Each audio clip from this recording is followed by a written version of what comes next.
Apa hubungannya dengan subjek yang sedang kau kritisi sebagai seorang anggota parlemen?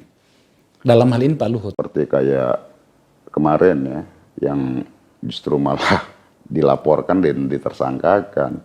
Kayak Haris Ashar. Berkuasa ya jangan gitu-gitu amat lah. Gitu kan.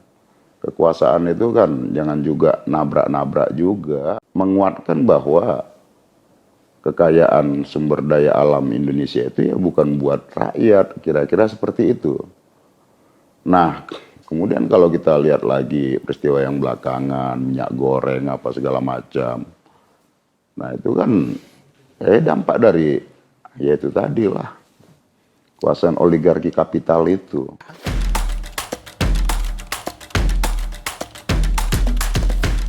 Menteri utama dari Presiden Jokowi satu ini sering mengundang kontroversi, yang terakhir mengenai hilirisasi tambang. Dia mengungkapkan, kita punya tambang yang melimpah tapi yang diekspor bahan mentah, sekarang kita olah dulu sehingga nilai dari barangnya bertambah. Banyak yang nentang saya dulu, Luhut anunya Cina, segala macem, emang saya bodoh apa? Enggak, kata Luhut, Minggu, 8 Januari 2023.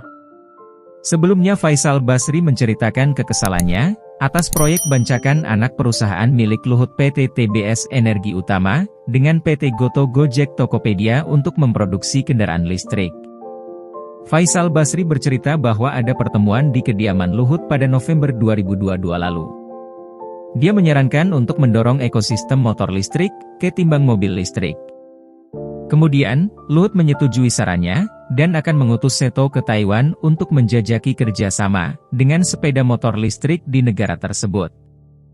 Namun 2 hari kemudian, Faisal Basri membaca berita di media telah dilakukan kesepakatan antara PT Toba dengan PT Goto untuk memproduksi mobil listrik. Menanggapi hal itu, Seto pun mengungkapkan, urusan mereka kan business to business. Tolong Pak Faisal Basri jangan terus berburuk sangka, ujar Seto kepada Tempo, Jumat, 6 Januari 2023. Kelihatan sekali ini hasil dari lobby politik kalangan oligarki. Gitu.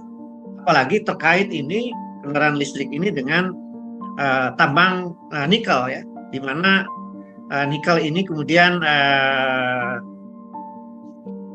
BUMN saja kalah oleh perusahaan-perusahaan yang dikendalikan oleh China ya.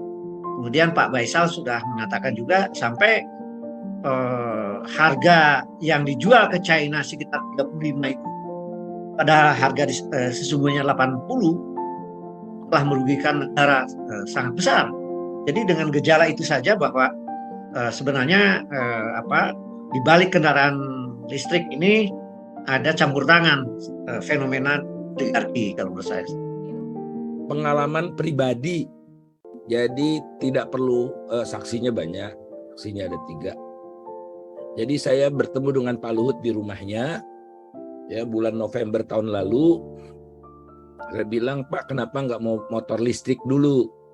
Oh ya saya setuju itu. Saya akan tugaskan Seto itu deputinya ya. Saya rasa ini harus dibuka, walaupun ini pembicaraan pribadi ya. Karena saya bicara dengan dia itu dalam konteks masalah publik. Oke, saya akan utus Seto ke Taiwan untuk menjajaki kerjasama dengan perusahaan sepeda motor listrik di Taiwan. Dikasih unjuklah saya di laptopnya Seto itu gambar-gambarnya ya, gambar-gambar sepeda motornya. Nah 2 hari kemudian dari pertemuan itu saya baca di media penandatanganan MOU antara anak perusahaan Toba punya Luhut dengan Gojek, GoTo apalah itu untuk memproduksi mobil listrik.